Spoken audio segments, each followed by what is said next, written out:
Hello बच्चों, तो कैसे हैं सभी। उम्मीद करता हूं बच्चों सभी मजे में होंगे। तो आज हम आपको सिखाएंगे बच्चों कि ये महत्तम पूर्णांक फलन क्या होता है, अगर इसके अंदर कोई भी संख्या आ जाए तो कैसे बाहर निकालेंगे। इसका एकदम फुल कंसेप्ट सीखेंगे जो कि आज तक किसी ने नहीं सिखाया। तो चलिए बच्चों, इसका असली रूप है क्या, आज हम आपको बताएंगे।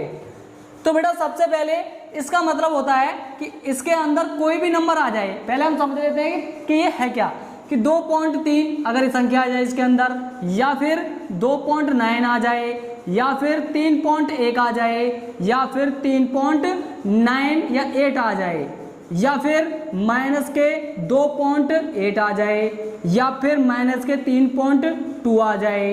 इस प्रकार ये पॉइंट वाली संख्या इस महत्तम पूर्णांक के अंदर अगर आती हैं तो हम उसमें से क्या बाहर निकालते हैं कि केवल 2 बाहर निकालते हैं, और इसमें से भी 2 बाहर ही निकलेगा, चाहे वो 2.9 हो चाहे 2.3 हो। अब ऐसा हो क्यों रहा है ये भी मैं अभी आपको बताऊंगा बच्चों। जैसे कि 3.1 है तो 3 ही लेंगे, 3.8 है तब भी 3 ही लेते हैं, और यदि माइनस के 2.8 है तो एक संख्या बढ़ा कर लेते हैं, यानी माइनस 1 जोड़ के लेते हैं, तो यानी कितनी आ जाएगी, माइनस की 3 लेंगे।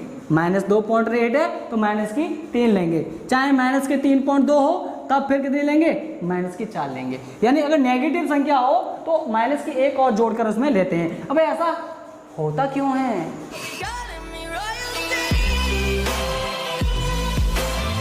यही तो समझना है बेटा। तो बेटा मैं आपको बता दूं, हमें सिखा दिया जाता है, क्या सिखा दिया जाता है कि एक लाइन होती है, एक लाइन होती है जिस पर ये नंबर होते हैं कि 0, 1, 2, 3, 4 और ये 5। अब नेगेटिव की ओर चलें तो -1, -2, -3, -4।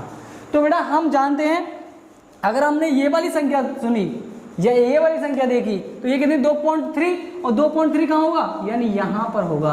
तो हमें ये सिखा दिया जाता है कि रियल नंबर की कोई भी वैल्यू हो यानी पॉइंटों में, तो उससे जस्ट पहले वाली वैल्यू पूर्णांक कौन सी, यानी 2, यानी उससे लेफ्ट साइड में जो पूर्णांक वैल्यू होती है संख्या जो है उसको लेते हैं। ये सिखा दिया जाता है कि ये 2 आ गया। इसी प्रकार हमने देखा 2.9 तो 2.9 हमारे यहाँ होगा। फिर भी हमें कौन सी संख्या लेनी है कि लेफ्ट हैंड साइड वाली लेनी है, यानी लेफ्ट, उससे पहले लेफ्ट वाली जो पूर्णांक संख्या है ना वो वाली संख्या लेते हैं। ऐसे ही मैंने मान लो ये 3.8 देगा तो 3.8 हमारा यहाँ होगा कहीं पर। अरे 3.8 यहीं तो होगा, 3.8 कहीं पर हुआ। तो हमें क्या करना है कि हमें तो लेफ्ट वाली वैल्यू लेनी है, कौन सी, वो भी पूर्णांक। तो लेफ्ट वाली पूर्णांक कौन सी संख्या होगी कि 3, इसी वजह से कि 3 निकल के आया बाहर। अब बात करते हैं -2.8 की, तो -2.8 कहाँ होगा, -2.8 कहीं यहाँ होगा। अरे -2.8 कहीं यहाँ होगा। हमने यार क्या सीखा कि जो लेफ्ट वाली वैल्यू है पूर्णांक वो लेते हैं, तो इसकी लेफ्ट वाली पूर्णांक कौन सी है, -3, इसी वजह से ये -3 आता है। -2.8 का -3 आता है। और इसकी बात करें -3.2 की तो 3.2 कहाँ होगा, यहाँ होगा। 3.2 कहीं यहाँ होगा। हमें कौन सी वैल्यू लेनी है तो लेफ्ट वाली लेनी है, जो लेफ्ट वाली कौन सी होती है कि ये वाली होती है -4, इसी वजह से -4 आया। अब लेकिन बेटा ये तो हमने सीख लिया, लेकिन समझने वाली बात ये, ऐसा क्यों हो रहा है, ऐसा क्यों हो रहा है ये समझना है बेटा हमें। तो चलिए फिर आज इसका फुल कंसेप्ट सीखते हैं, जो कि आज के बाद आपको कोई भी किसी भी वीडियो देखने की जरूरत नहीं पड़ेगी। तो सबसे पहले बेटा मैं आपको बता दूं कि महत्तम पूर्णांक फलन, यानी बोले तो महत्तम पूर्णांक फलन को हम ये क्लोज इंटरवल जो होता है ना इससे डिनोट करते हैं। क्लोज इंटरवल के अंदर अगर ये कोई भी हमारे पास कोई संख्या है तो वो क्या है, महत्तम पूर्णांक फलन है। ये बेटा हमें केवल पूर्णांश वैल्यू देता है। क्या देता है, पूर्णांश वैल्यू। अब ये पूर्णांश वैल्यू क्या होती है बेटा, पूर्णांश वैल्यू समझ लो, मान लो हमारे पास ये संख्या है 2.3, तो 2.3 को हम कैसे लिख सकते हैं कि 2 + 0.3, यानी जो बिगर पॉइंट वाली संख्या है, यानी कौन सी है इसमें 2, ये हमारी होती है पूर्णांश वैल्यू। कौन सी वैल्यू, पूर्णांश वैल्यू। और जो पॉइंट वाली संख्या होती है उन्हें कहते हैं हम अपूर्णांश वैल्यू। 2 तरह की वैल्यू होती है हमारे इस महत्तम पूर्णांक फलन के अंदर, एक पूर्णांश वैल्यू और एक अपूर्णांश वैल्यू। पूर्णांश वैल्यू किसे कहते हैं? जो पॉइंट वाली संख्या ना हो वो हमारी पूर्णांश होती है, और अपूर्णांश वैल्यू जो पॉइंट वाली संख्या हो उन्हें हम अपूर्णांश वैल्यू कहते हैं। अब समझना यह है कि हम पूर्णांश वैल्यू क्यों लेते हैं, पूर्णांश वैल्यू क्यों लेते हैं। तो बेटा ध्यान रखना, यहाँ मैं एक नोट लिख रहा हूँ, उस नोट को आप याद रखना, क्योंकि यहाँ तो फ्री में खरीदी जा रही है। तो देखो पूर्णांश वैल्यू, पूर्णांश मान, वैल्यू कहते हैं मान, पूर्णांश मान हमेशा या फिर पूर्णांश मान नेगेटिव या पॉजिटिव, नेगेटिव या पॉजिटिव होते हैं। कहने का अर्थ यह है कि पूर्णांश वैल्यू जो होती है नेगेटिव हो सकती है और पॉजिटिव भी हो सकती है, लेकिन अपूर्णांश वैल्यू, अपूर्णांश मान हमेशा पॉजिटिव होता है। हमेशा कैसा होता है? पॉजिटिव होता है।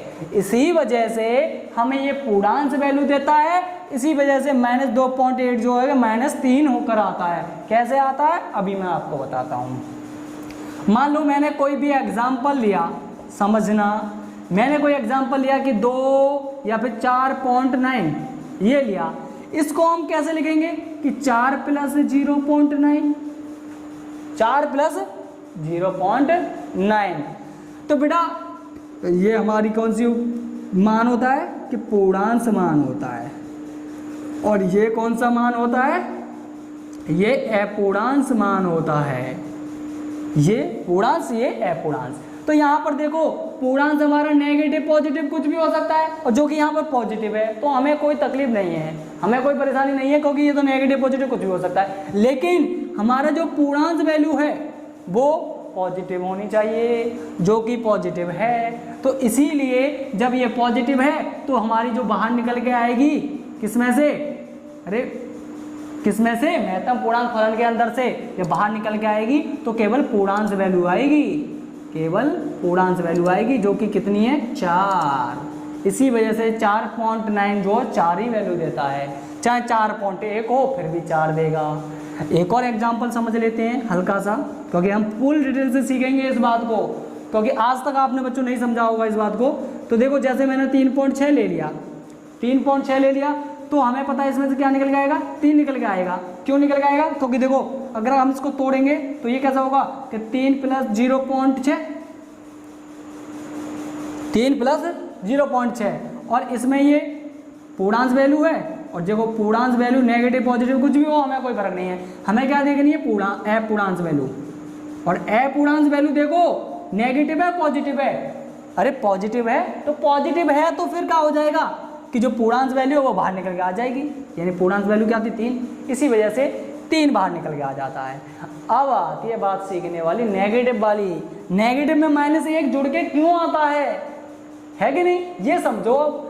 देखो तो मैं क्या करता हूँ, थोड़ा सा इसे रफ कर देता हूँ नीचे से बच्चों लाइन को। ये लाइन वाला तो आपको कंसेप्ट आसानी से समझ में आ गया होगा, क्योंकि इससे दुनिया बता देती है। अब मान लो मैंने 3.8 लिया या 3.9 ले लो, चाहे 3.5 कुछ भी ले लो। अब देखना है यहाँ पर मैं इसको कैसे लिख सकता हूँ कि -3 प्लस और -0.8, तभी तो -3.8 होंगे। अरे -3 और -0.8 माइनस के कितने आएंगे? 3.8, क्योंकि माइनस के जुड़ते हैं और जुड़ने के बाद माइनस में ही आते हैं। ऐसा लिख सकते हैं कि नहीं? हाँ बिल्कुल लिखेंगे। अब यहाँ पर देखना, ये होती है हमारी पूर्णांश वैल्यू और ये होती है हमारी अपूर्णांश वैल्यू। बेटा मैंने बताया था पूर्णांश वैल्यू जो है नेगेटिव पॉजिटिव कुछ भी हो सकती है, तो मुझे कोई दिक्कत नहीं है, क्योंकि नेगेटिव तो होने दो। लेकिन अपूर्णांश वैल्यू हमने क्या सीखी है कि हमेशा पॉजिटिव होती है, तो ये नेगेटिव क्यों है? अरे ये नेगेटिव क्यों है? पॉजिटिव बनाओ जल्दी से। तो पॉजिटिव बनाने के लिए हम क्या करते हैं, क्या करेंगे बेटा कि -4 कर दे मैं, इधर -1 जोड़ दे मैं, और +0.2 घटा दे मैं। अब देखना इसमें से -4 में थे 0.2 गया तो कितना बचेगा? कितना बचेगा कि -3.8 ही तो बचेगा।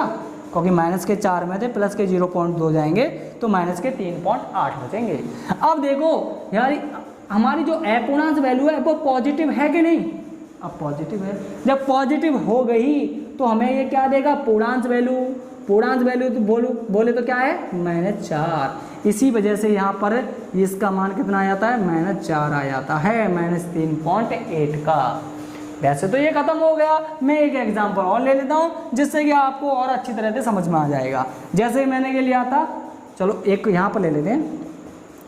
जैसे हम लिया कि माइनस का 5 पॉइंट या माइनस के 6.7, माइनस के 6.7 लो या माइनस के 6.8 लो या माइनस के 6.9 लो, कुछ भी ले सकते हो।